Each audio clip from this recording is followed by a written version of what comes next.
Bismillahirrahmanirrahim. Assalamualaikum warahmatullahi wabarakatuh.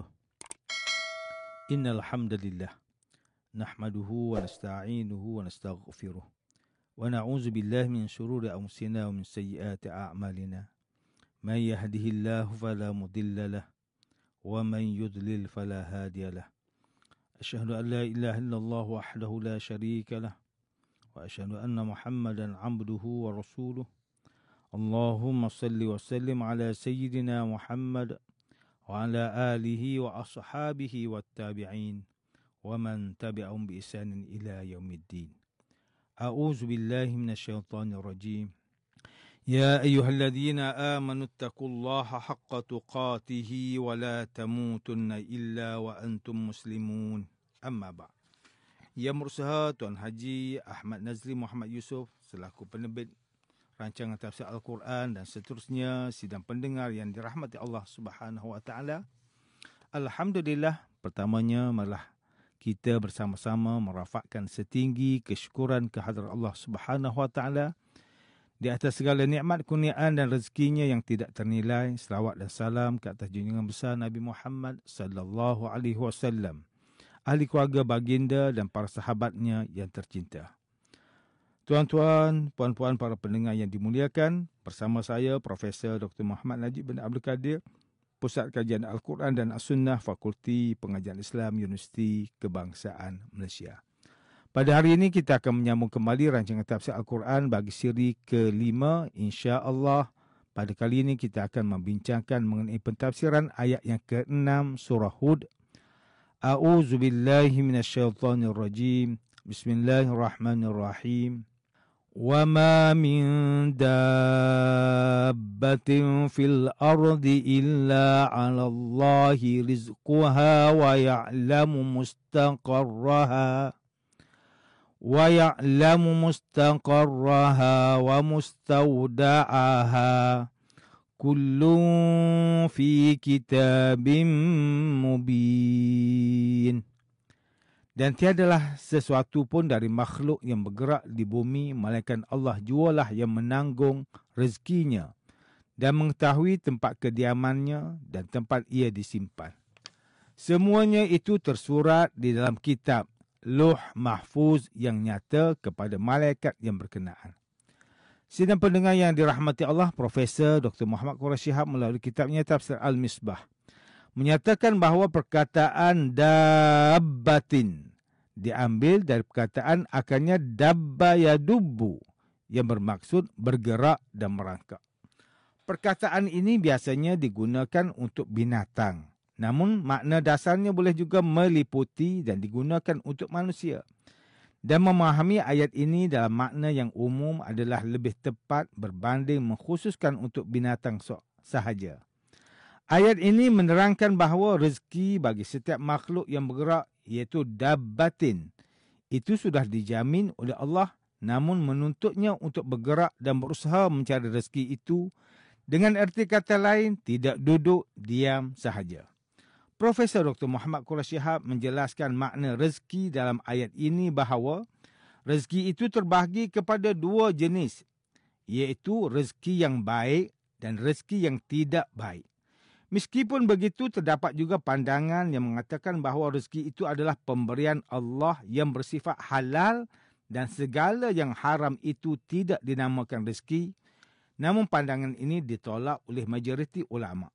Hal ini kerana terdapat beberapa ayat dalam Al-Quran menggunakan istilah rizqan hasana yang bermaksud rezeki yang baik.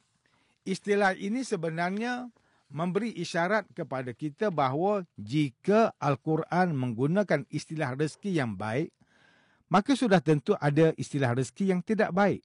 Makna rezeki sebenarnya luas, bukan mencakupi wang sahaja, bahkan termasuk ilmu, pasangan hidup, anak-anak dan lain-lain, sama ada berbentuk material maupun bukan material. Seperti mana yang dinyatakan sebelum ini bahawa meskipun rezeki bagi setiap makhluk itu termasuk kita yang manusia ini sudah dijamin oleh Allah, namun kita tetap perlu berusaha untuk mencarinya. Profesor Dr. Muhammad Quraisy Shihab menyatakan bahawa dalam kehidupan kita, Allah Subhanahu Wa Taala sudah mengaturkan hukum-hukum yang berkait dengan alam, iaitu sunnatullah. Lebih mudah difahami, sunnatullah ini adalah sistem dan peraturan yang ditetapkan Allah terhadap semua makhluk yang terkait dengan kehidupan. Misalnya, jika mahu dapatkan duit, maka kita perlu bekerja. Jika mahu hilangkan rasa lapar, maka kita perlu makan. Begitu juga jika kita mahukan rezeki daripada Allah, maka kita perlu bergerak dan berusaha mencarinya. Namun tidak mustahil bagi Allah jika Dia mahu memberi rezeki kepada kita, meskipun kita tidak berusaha mencarinya.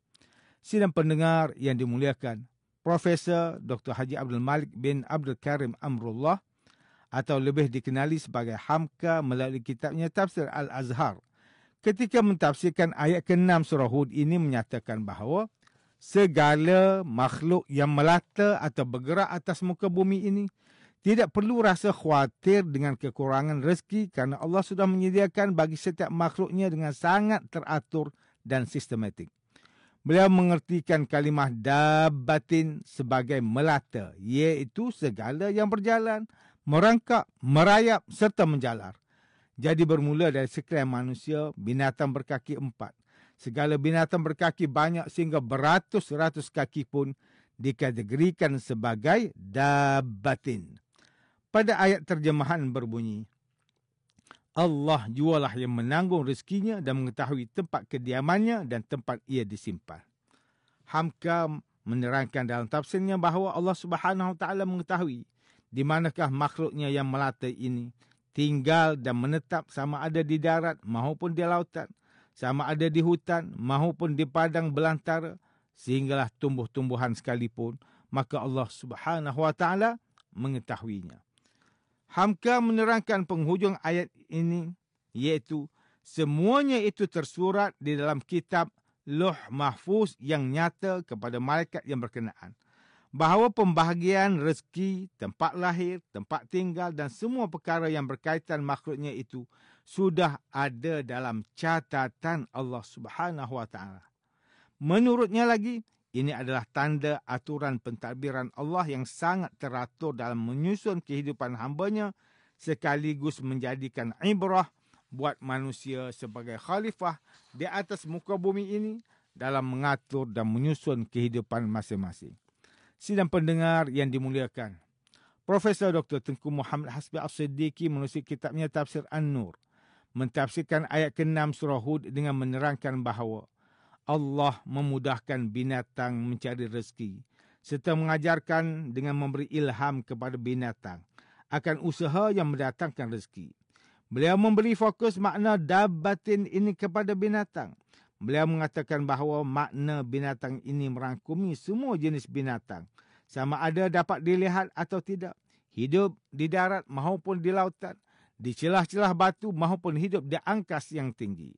Profesor Dr. Tengku Muhammad Hasbi As-Siddiqi seterusnya menerangkan pada ayat mengetahui tempat kediamannya dan tempat ia disimpan, dengan mengatakan bahawa Allah Subhanahu Wa Taala mengetahui tempat tinggal binatang itu, sebagaimana Allah Subhanahu Wa Taala mengetahui tempat penyimpanannya sebelum ia dikeluarkan ke bumi, seperti rahim ibunya ataupun perut bumi. Beliau mengakhiri pentafsiran surah Hud ayat ke-6 dengan mengatakan bahawa segala yang berkaitan binatang itu, baik dari segi tempat tinggalnya, makanannya dan lain-lain, sudah termaktub dalam Lauh Mahfuz. Sidang pendengar yang dikasihi, Ustaz Marwan Hadidi bin Musa melalui kitabnya Tafsir Hidayatul Insan menjelaskan tafsiran ayat ke-6 surah Hud ini dengan menyatakan bahawa makna dabbatin adalah makhluk bergerak ataupun bernyawa, baik manusia maupun haiwan di darat dan lautan. Tafsiran ini senada dengan tafsiran Profesor Dr. Muhammad Quraisy Shihab dan tafsiran Hamka. Dalam tafsir mereka yang menyatakan bahawa makna dabbatin ini mencakupi manusia sekali, namun berbeza dengan Profesor Dr. Tengku Muhammad Hasbi As-Siddiqi menulis kitabnya Tafsir An-Nur yang memberi fokus kepada makna binatang semata-mata seperti yang diterangkan sebelum ini. Ustaz Marwan Hadidi bin Musa membawa pandangan para ahli tafsir dalam mentafsirkan ayat mengetahui tempat kediamannya dan tempat ia disimpan, bahawa terdapat sebahagian ahli tafsir yang menyatakan bahawa maksud tempat kediamannya di sini adalah dunia, manakala tempat ia disimpan adalah akhirat. Terdapat pandangan lain menyatakan bahawa maksud tempat kediamannya di sini adalah tulang sulbi, manakala tempat ia disimpan adalah rahim. Sidang pendengar yang dirahmati Allah, demikianlah tafsir bagi ayat yang ke-6 surah Hud. Menurut pentafsiran oleh para ulama, jika kita melihat kepada pentafsiran yang dikongsikan, kita dapat melihat bahawa pentafsiran daripada tokoh-tokoh tafsir tersebut tidak jauh beza antara satu sama lain. Kita harus meyakini bahawa setiap makhluk yang bernyawa itu sudah dijamin dan ditentukan rezekinya oleh Allah Subhanahu Wa Taala. Dengan syarat kita perlu bergerak dan berusaha mencarinya. Jika kita melihat situasi masyarakat kini, kita dihimpit dengan pelbagai cabaran ekonomi, pendidikan, makanan dan lain-lain. Kita mengetahui seluruh dunia menghadapi cabaran inflasi yang menyebabkan dari setiap negara yang ada, sehinggalah pada diri setiap manusia itu sendiri berhempas pulas mahu meneruskan kehidupan. Perkara seperti ini yang boleh menyebabkan banyak insan yang takut akan masa depannya. Sama ada dari sudut keuangannya, sama ada dia boleh dapat pekerjaan atau tidak. Dari sudut pendidikannya, sama ada dia dapat sambung belajar di institusi pengajian yang diinginkan ataupun tidak. Dari sudut keuangannya, sama ada dia mempunyai wang yang cukup untuk makan pada esok hari ataupun tidak. Pendek kata, kita semua seolah-olah risau dan takut keadaan rezeki masing-masing pada masa hadapan. Takut akan kemiskinan, kelaparan dan lain-lain.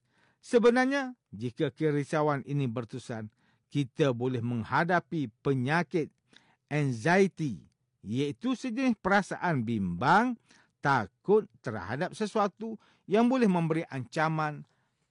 Dalam hal ini adalah takut akan keadaan rezekinya pada masa hadapan yang boleh menyebabkan seseorang itu murung.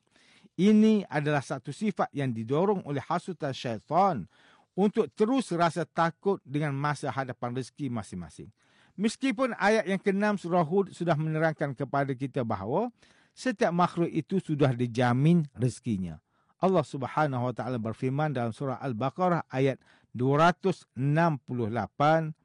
Asy-syaitanu yu'idukumul faqra wa ya'murukum bil fasya' wallahu ya'idukum maghfiratan minhu wa fadla wallahu wasi'un alim.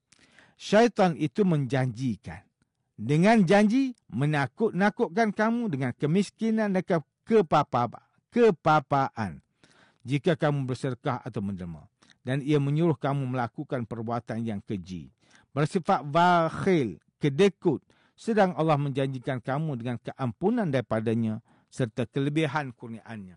Dan ingatlah Allah maha luas limpah rahmatnya, lagi sentiasa meliputi pengetahuannya. Tuan-tuan dan puan-puan yang dirahmati Allah, antara pengajaran yang boleh kita ambil daripada tafsir ke-6 surah Hud ini ialah, pertama, setiap Muslim hendaklah meyakini bahawa rezeki setiap makhluk itu telah dijamin dan ditentukan oleh Allah Subhanahu Wa Taala. Namun kita sebagai hamba hanya perlu berusaha mencarinya kerana ia adalah sebahagian daripada sunnatullah. Kedua, umat Islam perlu meluaskan kerangka pemahaman kita terhadap rezeki. Bahawa rezeki itu luas seperti kesihatan, ilmu, ketenangan dan lain-lain. Dan rezeki itu bukan hanya terikat dengan mendapat wang ataupun harta sahaja. Ketiga, sebagai Muslim, kita hendaklah meyakini bahawa Allah Subhanahu Wa Taala mengetahui setiap perkara yang ada pada diri kita dari sebesar-besar perkara sehingga sekecil-kecil perkara. Sidang pendengar yang dirahmati Allah, sekian sahaja rancangan tafsir Al-Quran pada hari ini. Semoga kita semua mendapat manfaat daripada perbincangan ilmu ini. InsyaAllah mudah-mudahan kita akan bertemu lagi pada siri rancangan tafsir Al-Quran yang akan datang. Wabillahi taufiq wal hidayah. Wassalamualaikum warahmatullahi wabarakatuh.